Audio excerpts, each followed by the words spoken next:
This is another episode of Perfect Takes. I'm your host, Stephen Patton, joined by my co host and dear friend, Jacob LaQuire. Jacob, how's your week been? It's been going pretty well. I'm house sitting and pet sitting for my parents. They're in the Turks and Caicos right now, so they're having a nice little tropical vacation. And I thought it'd be nice for the beer of the week to have a tropical theme as well. So I got a case of the Simply Lemonade Spiked Seltzers, which are it's basically just juice, and then get a little bit dangerous because it's basically juice. But it's been good. Nice chill week playing with the dogs. Sounds like the life. When life gives you lemons, I'm kind of gonna take this tropical spin and lead it into our Panther section. But when life gives you lemons, you make lemonade. And in this case, the Brian Burns contract situation has been dragging out. Today, before the deadline, we tagged Brian Burns. He is on the non-exclusive tag for a little over $24 million. I was a little confused earlier in the week. I thought the transition tag numbers were the same as the non-exclusive. But what the non-exclusive tag allows us to do is, in essence, shop Burns. He's able to kind of negotiate with other teams, and then we could get up to almost two first-round picks back. So, any thoughts on this? Do you think we kind of wheel and deal Burns, or we get a long-term extension done? Well, we talked about it a little bit last week. It's been tenuous this whole like year and a half with Burns, not extending him when we had the chance, not trading him when we had the chance. And I do think it is going to end in a divorce here. I do think Burns will be on another team next year just because one, he's able to negotiate his own deal, and clearly the Panthers aren't reciprocating the price that he and his representation want. So I do think he's going to end up elsewhere, and I think it's going to work out for both teams. Obviously, losing somebody like Burns is rough, but we are rebuilding, and we need to realize that and accept it. And getting top tier compensation, which I believe starts at two first round picks, I might go lower than that because I don't know if anybody's going to give two firsts for Burns, but getting good compensation back will help expedite the rebuild, especially considering our first pick is at 33 this year. Yeah, no, absolutely. I was talking with Daniel Salib, a kind of cap expert on Twitter, and his thoughts on it was that kind of the Panthers and Burns camps would kind of mend the relationship, so to speak. And he would look for kind of long term security, realizes he doesn't have the leverage at the moment, and would sign a deal with probably an APY of about $26.5 million, which is a lot less than first we offered him. And then, second, what we're hearing his camp is looking for. But it would be a 5-year deal with a lot of guaranteed money, and it would give him incentive to stay and make sure he has financial security for the next few years, because playing on the tag is not recommended. It doesn't make you feel secure, and so there could be a compromise in that department. I don't know if there will be. With this tag, though, the Panthers currently have $12 million in cap space. So if Burns is looking like he's going to play on the team, to actually sign him to a long term deal would actually lower that cap hit for this year and allow us to kind of have some more wiggle room in free agency, go after another guy or two. And I know we talked about wide receivers last week, but there were a few circling the kind of Panther social media of who we could be taking to add talent there. Do you want to delve into those? Yeah, so like you said, having Burns on the tag, although it might end up good in the future, is actually pretty harmful right now. That tag number, like 24 million, is counting on the cap, so we're kind of limited. And with free agency starting, or the tampering period, or whatever it's called, the negotiating window starting next Monday at noon, I think we do need to have a resolution by then, just for the whole interest of the team. But yeah, the combine was this past week, and it just extended over the weekend. And this is kind of a new thing for the Panthers social media, I think. In the past, they've done like mock draft Monday or whatever, where they put a prospect on that was mocked to the Panthers in the different insiders mock drafts. But during this combine period, they had different articles, obviously, about the different prospects, but they would post the prospects' pictures as the kind of header on their Twitter account, and they ended up posting Xavier Leggett or Leggett, I don't know how you say it, from South Carolina. We didn't really touch on him last week, but he has some speed to him, and he's a bit of a playmaker. But I'm just not sold on his route running. They posted Lad McConkey, who we all know we talked about last week, probably the best route runner in the draft, who had a really good combine himself. He was a lot faster than I think a lot of people, including Dylan Jackson on our pod last week, thought. And then Adonai Mitchell, my personal favorite receiver in the draft, who also had a very good combine, ran super quick 40, was good in like the routes portion where they run and the QB throws to him. So it's very interesting to see them posting things like that. They also posted other guys like Chris Jenkins Jr. And I understood that one right because Chris Jenkins played here. His father played here. Um, and there was another one. I think it was Nate Wiggins, the Clemson corner. And I kind of understand that one because the local connection. But it's interesting to see them post so many wide receivers when that's such an emphasis among fans and among the team heading into this offseason. I think the team's well aware of kind of the holes on this roster. I mean, you bring in Dave Canales and Brad Idzik. You bring in, I think it was the Titans wide receiver Hmm. coach. Rob And Moore. so it's yeah, and you have all these ideas kind of in the room in terms of just like, hey, we need talent at that position. We have coaches for that position, and it's cool to see kind of like the Panthers accounts reflecting that. I'm sure we'll add to maybe even a couple more receiving options in the draft. But free agency, that's where we could add another guy or two and help build that room out. Because I'm like you, I'm big on that Adonai Mitchell train. Like I think he could really truly be a number one here in Carolina, be a go-to for Bryce Young for years to come. But that means that we also need to make some more hard decisions on the cap standpoint. And so today, I believe if our sources are correct, we kind of released Hayden Hurst. If he's a post June 1 designation, that'll save the team around 2.2 million. Panthers have already announced that we're either going to trade Dante Jackson. I think we should cut him. He would be other Uh, post 1 June designation. If what were you going to say? it was from Jeremy Fowler, who is pretty tapped in around the league as an insider, that the Panthers were expected to either cut or trade Dante. So that's pretty good sourcing as far as that goes. Oh yeah, no, absolutely. So we're hearing great reports. Before we hopped on the pod, me and Jacob were talking about another way to kind of save 18 million. It would kind of include Dante Jackson, but you restructure Taylor Moton, you post June 1 Dante Jackson. You make about $18 million in cap space available. On top of that 2 million you get from Hayden Hurst. Now you're looking at 20 million plus what we currently have, which is about that 12 million number we started with at the top of the pod. So that gives you 32 mil. You have a little bit more flexibility. You can bring in a guy or two, and you still have a lot of your big playmakers. And that's even with Burns on the roster. So that's just a couple things to kind of keep in mind. You had an interesting idea about Dante Jackson. Do you want to kind of delve into like what we could get from him, kind of offload some cap and not have to worry about kind of eh, the whole cutting and dead cap? Yeah, I mean, if there's a way to trade him, I would just do that, right? Because we get something back. I think you could probably get like a fifth rounder for Dante, despite him missing a few games, or more than a few games early in his career. He actually played 16 games last season and was pretty reliable overall. Like, obviously, he's not as good as J.C. Horn is when he's out there, but he had a good year himself, and I think if he can stay healthy, he's going to be a valuable corner two for a pretty good team. And so I think you could probably get like a fifth out of him. Like if Legarius Sneed, and I'm not comparing the two in terms of skill set or anything, but the reporting on Legarius Sneed is that a second round pick would get the deal done there. I think a fifth round pick is more than fair for Dante Jackson. And you could look at a team like the Bills or something that always seem to go after DBs at the deadline as a team that might be interested.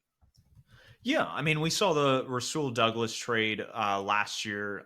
Douglas had like a year or two left on his deal, and the Packers got him for they swapped fifth and third rounders, I believe. So I I don't. think the Packers got a third and they Yep. sent a fifth, I think is Yeah. what it was. So, obviously, I don't think Dante's Rasul Douglas's level, which shockingly enough, another fitter mess up. Let him walk, which was kind of ridiculous. He was one of our better cornerbacks. We had him in town, ability to lock him up, and we didn't.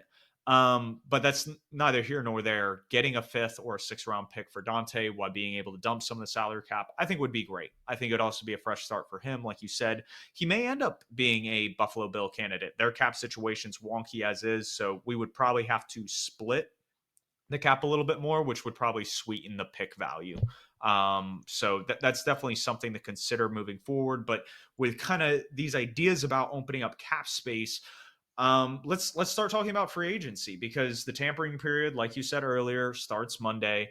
And I'm interested who some of your top candidates are to fill holes on this roster. And we got holes all over the place. So I mean, you want to jump in from the get go. If you want to jump into the middle, the end, doesn't matter. We'll probably touch on, I want to say about like five, six positions. Yeah, so obviously, as we've gone through the last couple episodes, we talked about QBs, running backs, and receiver free agents. Obviously, I'm a big fan of all the top end receivers, even though they all got tagged today, which is kind of frustrating. T. Higgins tagged, Mike Evans extended. What was it, yesterday morning? Yeah. Which I was surprised on that one. I thought he would go to a contender or something, or a team that would pay Buck him for more. life. Yeah, Buck for yeah, life. He won a that's Super true. That's Bowl with true. him. Uh, Michael Pittman was just tagged, and so that kind of leaves the top end cupboard bare as far as receivers go. Like you could get Calvin Ridley, I suppose, but we already talked about them at length. We'll talk about because this is also the tight ends episode. We should probably mention tight ends, right? We did just release Hayden Hurst, so there is a need for a like pass catching tight end threat, and you have the connection between all those Seattle coaches and all the Seattle tight ends that are hitting the market, including Will Disley, who they just cut today. So you have like Noah Fant, Colby Parkinson, Will Disley. Any of those would make sense as far as receiving tight end options go. But yeah, with free agency starting Monday, it's really catching up to us. Like people talk about it kind of being a dead period between the Super Bowl and the draft, but free agency always is exciting. And one of the positions I think that the team is going to prioritize, and Joe Person, the team's athletic beat writer, also mentioned, is interior offensive line. The Dan Morgan in his combine interview did say that the plan is to have Ike Ekwonu remain at left tackle. With that, and with Taylor Moton being a stalwart right tackle, who will probably restructure and extend, like you're talking about, to save some cap space. The emphasis is going to be on the interior, right? Where we had like what, five different left guards, six different left guards, and like We did. We seven had a different lot of right guards. injuries, and yeah, we And started a e- rotation. even Bozeman, I don't think played to his strengths either last year. And with Canales' wide zone scheme coming in, I think that's going to kind of push Bozeman out. I think he could be a cap casualty as well. So there's going to be a lot of different interior O line focus, I think, in free agency. I think it starts with the guard positions. I think guys like Damian Lewis for Seattle, who Canales knows, who worked there, Idzik and all the other Seattle guys know. Laken Tomlinson was just cut from the Jets. That was kind of surprising. Michael Onwenu from the Patriots, good guard player there. And then there's a lot of young, not safeties, young centers that are available as well, like Lloyd Cushenberry. I remember doing his draft stuff a couple years ago. He was on that Joe Burrow LSU team for the Broncos. Andre James, the starting center for the Raiders, is another good option. So I think they're really going to prioritize interior offensive line because for a smaller QB, I think the depth of the pocket is more important than the width. Um, and if since they seem to have the two tackles figured out, I think they are going to go after the interior pretty early in free agency. Well, the hope is you have Austin Corbett. He comes back healthy.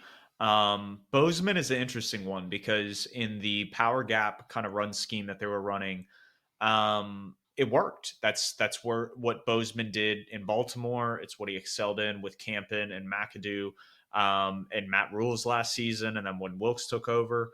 Um, and we're running to more like outside zone, inside zone kind of techniques, and that's kind of the reason why we saw a drop in some of the run numbers or even the pass protection numbers. Is we went away from some of the different looks that made us look good as a O line unit, and so adding a guy that makes sense with the zone scheme that we're probably going to see with Dave Canales makes sense.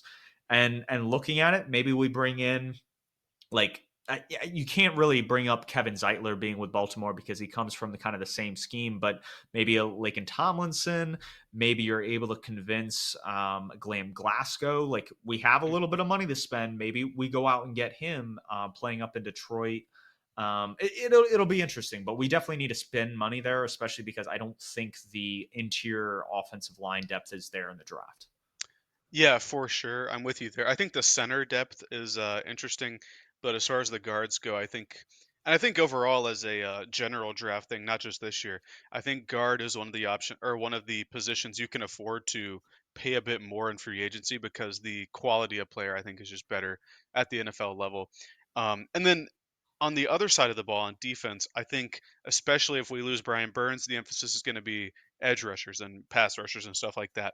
And with both Burns and Josh Allen being tagged, I was hoping we could somehow get Josh Allen as a pass rusher, but that's not happening. So you look at the next tier of guys, guys like Daniil Hunter, who last year around this time we thought could have been traded, but he ends up staying with the Vikings. There, he's a free agent. Bryce Huff, who is an interesting player, who was kind of on the outside, or not outside, but the Jets had a deep D line rotation, and he played about 45% of the snaps. Still was productive when he was on the field. I think he's going to be interesting as well. And then you brought up Danico Autry from the Titans, I believe, Josh Uche from the Patriots, and your guy Andrew Van Ginkel from the Yep. Miami Dolphins, who kind of flew under the radar, maybe because he has like such a unique name or something. He had a pretty good season as well, so I think any of those guys are going to be must adds because even if we do bring Burns back, who's starting on the outs or on the opposite side of him? Because Etor Gross Matos is a free agent. He did have probably his best year last year, but that only culminated in I believe 4.5 sacks. You need a like a plethora, a bevy, if you will, of pass rushers. And even if we bring Burns back, I think we still need to sign one of these guys. I, Okay, so I'll start kind of where you started. Daniil Hunter, I think that's like a dream scenario. This guy had 16 and a half sacks. I think he led the league in tackles for losses with 23 last year. So this is a guy who is going to get paid top dollar, whether it's by the Vikings or by another team. That's not a guy I think we should splurge on, especially like when we talked about our interior offensive line depth issues. Obviously, the concerns at wide receiver. So when we look at a YGM, and I think retaining him would make the most sense, he only started 6 games. He played in 12, but getting that 4.5 number, he didn't play a full season. He was banged up. Marcus Haynes was banged up. And those are guys, if they return and they're healthy this year, that changes kind of some of the depth scenarios to where it's like, yeah, bring in a Danico Autry, bring in a Josh Uche, look for some of these guys that are kind of going to be cheaper for 1 year rentals. I think like a guy like Yannick Ngakwe, I thought would have been a great addition last year. We could bring him in, and I think that would be a great plug and play scenario. So I'm not too concerned about this. I would be more concerned about, honestly, the interior defensive line depth and would be really excited to see kind of us add somebody next to Derek Brown. Danico Autry kind of plays inside outside, so I could definitely see him kind of playing there. Maybe we look at a Sheldon Rankins, who I think played with the Saints last year. Just the guy that we can add some more depth between him and Shy Tuttle so that we can have a rotation and keep guys fresh. Yeah, you aren't in on Chris Jones being beside of Derek Brown. I, Uh, I'm more nah, I'm more on board with Christian Wilkins, but I don't know how we conjure that one. yeah, as far as Chris Jones goes, I think he's going to price himself out of almost everybody. So that's going to be an interesting one there. But yeah, I think the entire D line is a priority. The first priority for me is extending Derek Brown. We need to stop this streak of Panthers first round picks that are hits in the draft. It's hard to have Mhm. what's it now, 4 in a row if you count Derek Brown, that are like actual hits, good contributors to the team, Pro Bowl level players, and then sending them all away. We need to extend him. That's the number one priority. But then I think you're right. Getting a guy like Daquan Jones, who was here a couple years ago, who's good at stuffing the run, something like that would be really good. Sheldon Rankins, I think, would be a good fit as well. But there just needs to be more depth. And I think you're right. If you could get a Christian Wilkins, that would be huge next to Derek Brown. But I think they're going to go, I guess, bargain bin hunting for a lot of the positions this year. Considering right now we do only have that, what was it, 12 or 14 million with the burn situation hanging over our head. So yeah, it's going to be tough at the beginning of free agency until they settle the burn situation. Yeah, no, it's going to start with the Burns scenario, whether it's trading him, whether it's extending him so that the cap hits lower. But that leads us kind of the back seven kind of free agents we're looking at. Frankie Louvu, I thought what would be fair is offering him like a 30 over three. Obviously, probably over 50% of that guaranteed. Daniel Salib, who I brought up earlier, dropped his report. thought that he was probably in the range of like a 44/4. So where my APY or annual kind of value for Frankie Louvu was around 10 mil, in this case it would be 11 mil. He gets one extra a year on the deal and probably a little bit more guaranteed money. So that being said, I think either of those scenarios would be great for him. Maybe going after a guy like Drew Tranquil or somebody else that we can pair next to Frankie Louvu, I think would be great. Because I feel secure about kind of the secondary room if it stays healthy. Obviously, they haven't been able to, but that's not a concern for me. I don't know kind of where you're looking at with free agency in the draft, but that's where I'm at with that back seven. Yeah, I am a bit more concerned, especially if Dante Jackson ends up not on the team next year, because as good as JC Horn is, he doesn't play. That's Yep, the thing about him, right? And so even if he does play all 17 games this year, we're gonna need a good starter opposite him. And there's some guys out there like Jeff Okuda, I thought played better this past year than he did his first yep. couple years, which were marred by injury. Adoree Jackson is somebody you're a big fan of. He's a free agent this year. And then Stephon Gilmore, he tried it once here, didn't work, and I don't think he's gonna be coming back because reportedly he was like really good friends with Fitterer, like they lived a couple houses down from each other. So I'm not sure if that's gonna be in play, but he still had a really good year last year with the Cowboys, and if he were to come back, I think he'd make a good impact, especially if we add some younger DBs, which we should in the draft because our DB room is pretty bleak as far as depth goes. The other one I want to throw out there is Troy Hill, who was like he played a lot of He nickel was for good. us last year. I think extending him like on a 1 year deal, like probably like 1 4 year or 4 mil for 1 year or something like that, would be pretty important because he played a good role for us, was healthy the whole time, and is familiar with Evero. So as far as the corner depth goes, I do think we need to add a couple pieces. Yeah, I mean, this is jumping the gun, but when you've been breaking down corner film recently, there are like 20 guys you've graded and you all think that they're at least worthy of like a day 3 pick. And that's props. Like the have a strong deep corner class. I feel like on day 2, day 3 we could be adding guys to that room as long as we get a number 2. So like I love that you brought up Jeff Okudo. I think adding him next to JC Horn would probably be a cheaper option and I feel like would maybe add a little bit more juice to that back end. I feel like it's been a little lackluster, even though Dante Jackson kind of has his ebbs and flows of talking smack, making a big play, and then getting burned. But I think it's ready to turn a new leaf. And that being said, since we talk about like cornerbacks in the draft, the combine was this past weekend. There were some standout players. We're kind of gonna reopen kind of the wide receiver discussion again because there were some really impressive performances, not only from wide receivers, but edge players, quarterbacks. You want to kind of jump into kind of the Texas duo and how they stormed Indy? Yeah, I don't think you can talk about this past combine without talking about Xavier Worthy and Adonai Mitchell. Xavier Worthy runs the fastest recorded time in combine history this past year. He broke John Ross's record, ran a 4.21. Now, he did weigh like 165 pounds for this combine, but players lose weight on purpose so they can run faster. We see people like we talked about Troy Franklin. He lost some weight as well. I think he was a 4.46, so not even close there.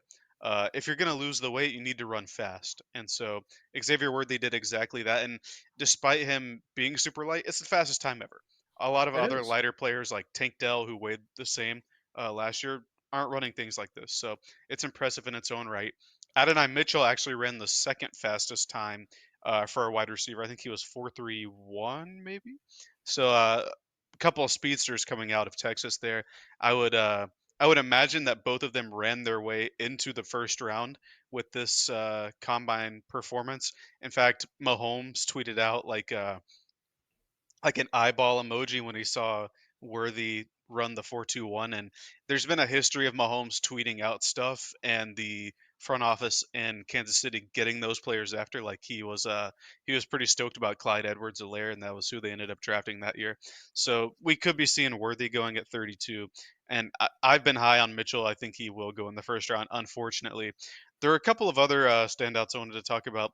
Dallas Turner from Alabama, the edge rusher, his measurements, particularly his wingspan, he measured in, I think, 6'2", So not the tallest edge rusher, Did but he his have like a wingspan. 7 foot wingspan? Yeah, it was something ridiculous. Larry Markkinen, the forward for the Utah Jazz, he was an All-Star a couple years ago. Pretty good player. He has the same, and he's about 6'11". He has the same wingspan as Dallas Turner. So crazy arms, crazy wingspan, Ooh. just an athletic freak, and I think he's going to end up being edge rusher one. We'll know in a couple weeks when I've done like defensive line stuff, but that really stood out to me. JJ McCarthy had the fifth fastest three cone time out of every position, which is kind of insane. Like we knew he was athletic when you watch his tape and stuff, and he showed it in the playoff games, but to be the fifth fastest, and that's throwing in like the receivers, like the super agile guys, the running backs, the linebackers and corners who are supposed to be very fast at this, fifth fastest time. So that was kind of crazy. And then Braden Fisk from Florida State, the interior defensive lineman, he tested well like across the board. If you go and look at his measurements and his like vertical and stuff like that, another guy who had a really good week. And then one more I didn't write down. I just remembered Braylon Allen, the running back for Wisconsin, posted like crazy numbers at a huge weight. I think he weighed in at like 229 and was like, I think he was first in the vertical. He ran a really fast 40. He was just like if you want a thumper running back, he like tested himself into being the number one, like downhill runner, thumper kind of running back. So that was one I wanted to point out as well. I mean, that's what Wisconsin produces. Mhm. I think we comped him to, I'm going to say Melvin Ingram, It but was it's AJ Dillon, I believe. AJ Dillon. Okay, I thought it was the no Melvin Gordon is what I was thinking. Mhm. Bruiser out of Wisconsin. But yeah, I think AJ Dillon would be a good comp as well. I think he's a little bit more explosive, which was shown kind of his in his 40, his vertical, and then even when you turn on the tape, I felt like there was an extra gear compared to like an AJ Dillon. Going to Xavier Worthy, a lot of people are going to get enamored by that like 20 time, but wide receivers who have posted really high 40s doesn't necessarily correlate with success at the NFL. Things like creating separation, route running, which I think are definitely tools in his toolbox, definitely gifts and traits that he has. It'll just be interesting to see if it translates because he is on the smaller side, like you said. And when you have these speedy, smaller dudes, they haven't known to have a lot of longevity in the NFL. We'll see if that changes as kind of players in terms of the roster build are changing. Like we're looking at edge and linebacker classes where players are smaller than they used to be, lighter than they used to be, and so that would actually give credence to maybe some of these guys actually kind of producing more at the next level, which would be cool to see. Because I think a lot of people love the Tavon Austin highlight reels, they love the John Ross highlight reels. It's just those players tend to struggle at that next level. So that being said, we're transitioning into tight ends because that's the position group that we want to go over. And since we're talking about the combine, guy that really knocked it out of the park, had the highest RAS score out of all tight ends this past year at 9.75 on a 0 to 10 scale. Ben Sinnott out of Kansas State. And before the combine even happened, you had him ranked as the second best tight end in this class. What popped off the page film wise that not only is he so good from that aspect, but when it comes to testing, he's right there with the elites. Yeah, it's just his versatility, I think. Like, obviously, you can look at Brock Bowers and be like, yeah, that's an NFL tight end. That's Vernon Davis 2.0 or something like that. But Sinat, he lined up across the field. He was a fullback for a lot of his reps, so he has like reps running the ball and running out of the backfield to catch stuff. He lined up at like F tight end, move tight end, like he lined up everywhere. And just looking at his tape, particularly against Missouri and Texas, he was everywhere. He caught everything from the Kansas State quarterback, Will Howard. He was a good blocker, like physical, blocked in the run game and in the pass game, which is something you want to see. Good route runner for a guy his size. I think he was listed in at like 6'5", 250 at the combine. So like good size, but still a good mover. And he had like just the lineup versatility. I can't get enough of it. Like being able to do a bunch of different things is something that translates well to the NFL. And I think he's going to be able to be kind of like Kyle Juszczyk. at the next level. A guy who can something that we were supposed to see out of Tommy Tremble, like a guy who can line up as a fullback and move, can block, and can really do anything, and even run like little short routes and catch the ball well. We saw Juszczyk do that a lot in these playoffs. He had a couple catches where he bailed out Brock Purdy. So that's the kind of tight end that I kind of like to see, especially on the Panthers because we've struggled with tight ends recently. So that'd be a guy that I would love to add at 65. I'll probably end up having him as a top 50 player, but I think I'm a bit higher than consensus is on him. So hopefully we can get him there later in the draft. What was interesting is at some of these like kind of pre-draft interviews, Senat got kind of like caught in a train of thought, asking some questions, and they were eh, like, who do you kind of model your game after? And it was interesting. He was like Kyle Juszczyk and George Kittle. And so it's very interesting that you say he reminds you of Kyle Juszczyk, and that's because like he even talked about it like in terms of his strength when he was asked like what he would bring to a team. It was his versatility, his ability to line up all over the place, make plays, not only the run game, the pass game. And I mean, this guy has the measurables. Three of the bigger indicators in terms of like Ra's scores, or I shouldn't say Ra's scores, but Ra's relative athletic score and how they translate for tight ends at the next level is actually pretty significant. There's a lot of like significance there because like when you think about some of the best tight ends in the game, these are real athletes. These are guys that are creating mismatches, whether they're paired against a linebacker or a safety. Heck, you bring in a nickel package and you have a corner in. Now you can run the ball and your tight end's going to just maul the extra like corner. So it creates so many advantages, and he checks off a lot of boxes. So he is your tight end number 2. We jumped right past tight end number 1, and he's not better than Brock Bowers. This is the all-round best tight end. And I'm curious, after we've seen kind of a lot of good tight ends over the past like 5-10 years, and you were big on Michael Mayer last year. We've had Kyle Pitts drafted within the top 5 in recent years. Where does he rank among those kind of prospects? Because he is kind of in a category all by himself. Yeah, I think he's at the top of that list out of all those guys you mentioned there. I actually have written in my notes here. If you he's like if you gave Michael Mayer a top 10 grade from me last year, phenomenal athletic ability. Like the big knock on Mayer is that he's not like Kincaid or Musgrave or any of the guys where he's a pure athlete, fast guy who can get down the fields and stuff like that. Bowers is that guy. He can get down the field, break tackles, catch whatever's thrown to him. I think about a Florida game. I think it was 2 years ago where the DB he had intercepted the ball from Bennett, but it like bounced out of his hands, and Bowers just went and took it from him and took it to the house. He's like I don't even know how to describe it. He's an exceptional athlete, good hands, good route runner, really strong. Like if you look at the Auburn game this year, like tacklers just bounce off of him, and he does all of this, and he's also like a good blocker. I talked about last week how McConkey from Georgia is like a willing blocker. That's like a Georgia, Alabama, like really disciplined coaches thing. Your skill position players are going to block or you're not going to get on the field. And so he's able to block and do all this kind of stuff. I think he's going to end up being a top 5 player in the class, but we've seen recently after the Pitts, I guess, experiment at fourth overall, that tight ends aren't being drafted as high as I think they're graded just because they're tight ends.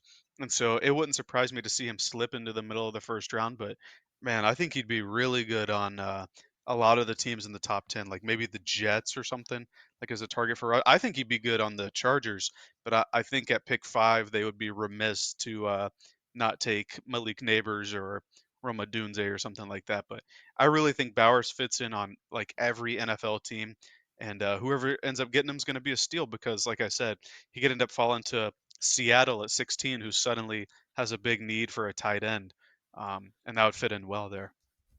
Yeah, no, I agree with a lot of the points you made. The issue is when we've seen tight ends go in the first round, whether they've been athletic freaks, whether they've had production at the college level, whether it's been a combination of the two, we haven't really seen it play out.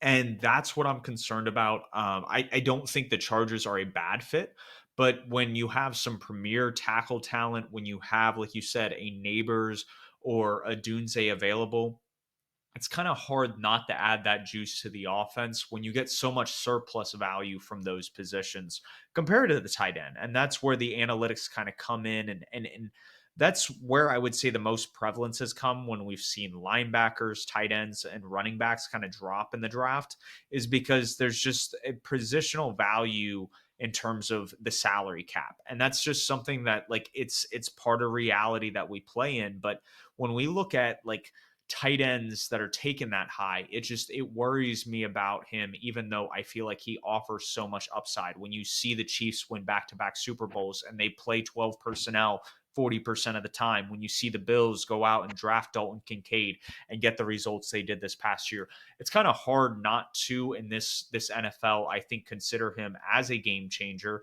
and honestly a value steal, because if he is a top tight end in the NFL, it completely changes his value. That's like a home run hitter. But most of the guys that we talk about that are elite tight ends, we're taking much later. We're talking Travis Kelsey's, George Kittle's, Mark Andrews. Those guys were all taken later. And that's where I think there's value in Ben Sinnott. Now, we have a couple other tight ends on your list of top five. The next guy is Jatavian Sanders out of Texas. So we talked about the two Texas wide receivers earlier. This tight end, he's ranked from a consensus standpoint second overall. He's third in your rankings. What do you like about his game? What do you think he can improve? Yeah, so athletic freak for Jatavion Sanders, or a lot of people call him JT Sanders. I think what's really cool about him, or really good about him rather, is that he has like this good leaping ability and good body control in the air. He can go and snag balls out of the air that are like super high up, like above where normal DBs can get them. Got a huge frame, good like contact balance, so like good at breaking tackles, stuff like that. And it's just an overall really, really good athlete. That's kind of the thing you were talking about, where you want to see how tight ends translate. Like the number one thing you can look at, or one of the best things you can look at, is like their, like, in a lack of better words, their BMI, like their height and weight ratio, you know. And he's got that. Like he's a pure athlete. The only drawbacks to him are I think he's not as refined as Sinat and Bowers are, and he's not a great blocker. He was really used as a receiving weapon, and he is a receiving weapon for Texas, but I don't think he can be like an inline blocking tight end as much as NFL coaches might want him to be, and that's kind of a big hang up for me, because I try to think of it from a like an agnostic team perspective, like basic scheme can play any scheme really, and in any scheme you need your tight end to help block. And I don't think he's as he is now. I don't think he's going to be one of the better blocking options to be of full use to an NFL offense. So that's kind of why I have him below Sinat. And then the next guy, Jaheim Bell, um, really close with JT Sanders there. And Bell's an interesting case as well. He's similar to Sinat in the fact that he has experience at running back. He transferred from South Carolina last year to Florida State. Like we talk about, all the good Florida State prospects are always transfers. They don't grow their own recruits. They grow your other teams' recruits. But all that aside, last year, towards the end of the year, South Carolina's running back room was all banged up. Marshawn Lloyd, who's at South Carolina, or excuse me, Southern California now, he was at South Carolina. He was hurt. A bunch of their guys are hurt. So they have Jaheim Bell play running back in their bowl game, I believe, last year, and he tore it up. Over 100 yards, I believe, he had a couple of rushing touchdowns. So he has versatility where you can line him up across the field, in the backfield, and as a tight end, like along the line and stuff like that. Good size, good versatility, good blocker as well. Just the thing, like my thing was, he lacks a little bit of strength. Like I guess he had I don't know how to put it, like he couldn't set his feet or something like that. I wrote defenders move him easily as a blocker. And then he doesn't have like the high end speed that you want from like Bowers, Sanat, and Sanders. Like he isn't the level of athlete that they are. But his versatility and like good production at different spots and different like spots on along the field is the reason I have him at number 4. I like why you have the guys that you have at 3 and 4. I agree with everything you said about JT Sanders. He's a yak monster. He is a guy that is just gonna punish guys with the ball in his hand. It was just when I was watching the tape, it seemed like he excelled in like really two areas in terms of like route running. And it was like you would have RPOs where he's running up the seam he'd catch it because the linebacker kind of crashes in to stop the run and he's just wide open behind that. Or he would be, and this is definitely something you want to see at the next level, but if these are the only two things you're seeing, it makes me a little worried. Was like he would run more like hook concepts, kind of find the hole in the zone and just sit there. And that's great. You need kind of that security valve. It's lackluster in terms of the refinement, like you said, that you'd want to see from a guy that is really just a pass heavy tight end. This isn't a guy that's getting down and dirty in the run game. That's like this guy is moving bodies. And that's part of like when we talk about tight ends that should be taken high, it's that you have this ability to impact the game from the pass and run game, so it forces defenses to get in a personnel set that's going to create a mismatch. And that's what elevates kind of the value of the tight end position. And to your point about Jaheim Bell, he is a little undersized compared to these other three guys. But what's interesting is from a yards per route standpoint, he was the second highest in yards per route run since 2018. The guy at number one, your guy, Brock Bowers, he had 2.92 yards. And Jaheim Bell at second had 2.71 yards. So didn't score as well at the combine in terms of the size standpoint, but in terms of speed, his explosiveness, it's there. So it'll be interesting to kind of see. I don't know, like if he's a guy there in the third or fourth round, I think there's value there. I don't think this is a guy like you said that should be ranked in the top two, probably even top three tight ends in this class. Yeah, I'm with you there. I haven't seen like all the combine results compiled or anything, so I can't speak to that. But he is on the smaller side when you watch. My fifth tight end, kind of to round out the top five, and I believe, like based on the thing you sent me, he's also in the top five consensus. Is Cade Stover, and I'm personally not really sold on this. I think there's a bunch of people who could be fifth. Following the combine, I'm probably going to move a lot of people around, like a lot of different positions, but Stover right now, like pure film for me was top five. Like he's like another one of these disciplined school tight ends, good blocker, stuff like that, strong. But he has limited route running, and he like kind of like what you talked about with JT Sanders. He runs like mostly seam stuff. Like he's a in my mind like a classic NFL tight end, like Jason Witten. Witten would run what seams and inside hooks, and that was it. You know. Now he was really good Yeah, at it. he was good at what he He did. carved Yeah. out a very, very good career over the, I believe like the 10 to 12 years that he played for Dallas and then the one weird year as a Raider.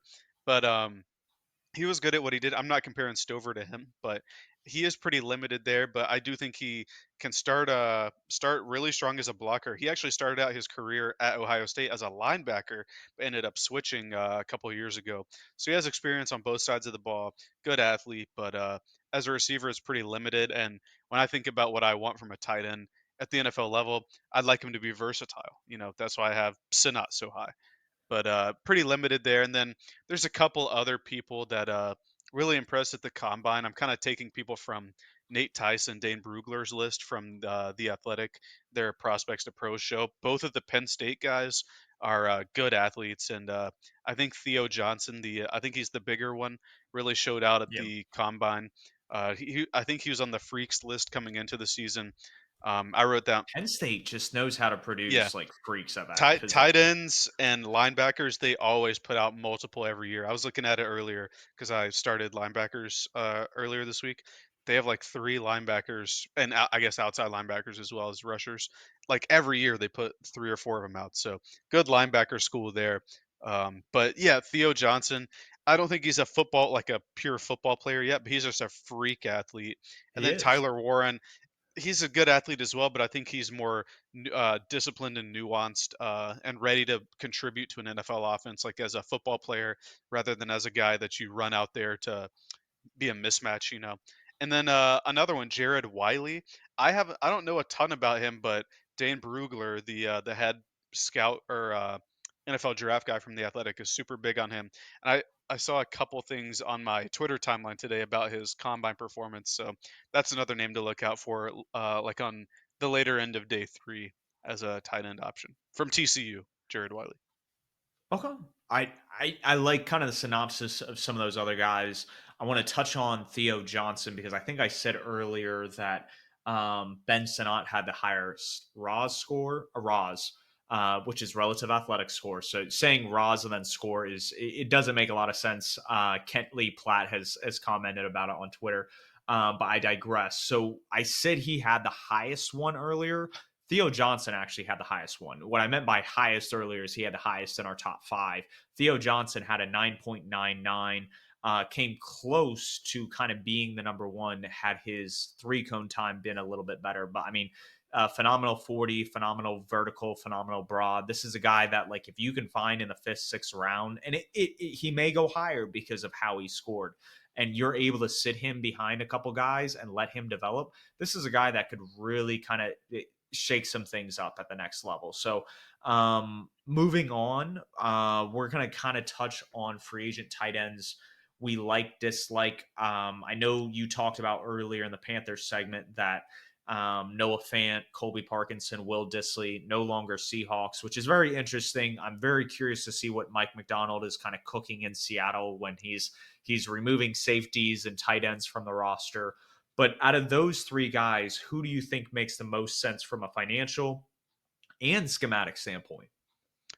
Well, I'm gonna disregard the financial part because Noah. It has to be Noah Fant, right? Yeah. I think he's the best out of those three. I think he had just come to Seattle via the Russell Wilson trade, who is Yep. also a free agent now. They said that they're going to cut him. That was such a crazy, horrible trade and contract that they gave him, but moving on from that, I think Fant got there during Canales and Idzik's last year. So there's a year overlap. There's some familiarity there. And he's just the best athlete and pass catcher out of the three guys, him, Parkinson, and Disley. And so, I mean, like you're talking about with tight ends when you were talking about how they translate, you still want good athletes and stuff like that at the next level. And I think he's the best one out of those three. Just to touch on Theo Johnson real quick. I think he's a guy that's going to go earlier than we expect. Like, I think he's going to end up working his way into people's top fives towards the end of the draft with that really good combine performance there. But yeah, as far as free agency goes, I think we do need to address some stuff because brought in Hurst last year. Obviously, he had the concussion and then the really scary what was it like amnesia thing that Yep. kind of birthed itself from the concussion. So hopefully he's like 100% all good now because that's very bizarre and really scary to think about. The number one guy I think that was on a lot of people's boards, Dalton Schultz, signed an extension today with Houston, signed a 36 over 3 deal there. So aside from the Seahawk guys that we talked about, you're really down to guys like Jonnu Smith, who's a bit older, who kind of thrived last year when Arthur Smith wanted him to be the star of the show. But then you have guys like Hunter Henry, his former teammate with New England, Mike Gesicki, who was on New England last year, and then Austin Hooper, and Gerald Everett as well. Kind of older tight end options that are veterans that you can maybe bring in for a year, maybe 2 years, something like that. But I do think the Panthers need to address it because, like we're talking about, they got rid of Hurst, who was supposed to be the number one guy.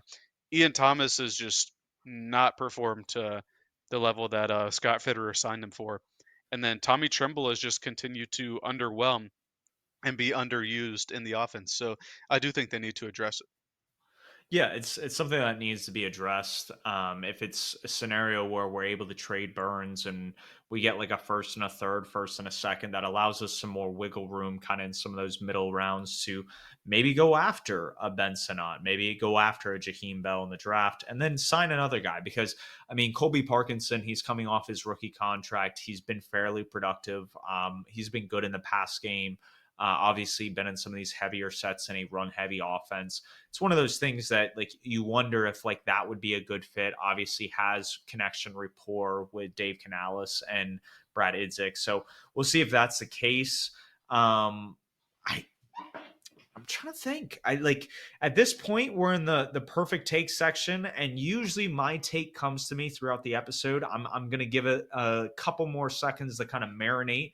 But if you want to kind of kick this off, and based on tight end prospects that we've been talking about, tight end free agents, what's a tight end related draft related take you have for this week?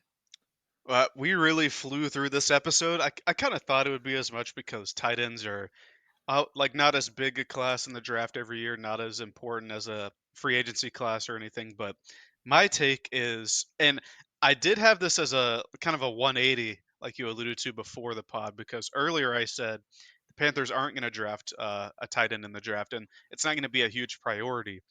But then Hayden Hurst got released today, and so I pulled up the our notes here and I changed it. I said the Panthers will prioritize tight end in free agency because we talk about O line and we talk about wide receiver a lot for helping Bryce Young grow in this new offense, but tight end is just as important. We need a guy who can help block and help the keep the integrity of the O line, and a guy that can be a like a safety valve or safety net for Bryce Young.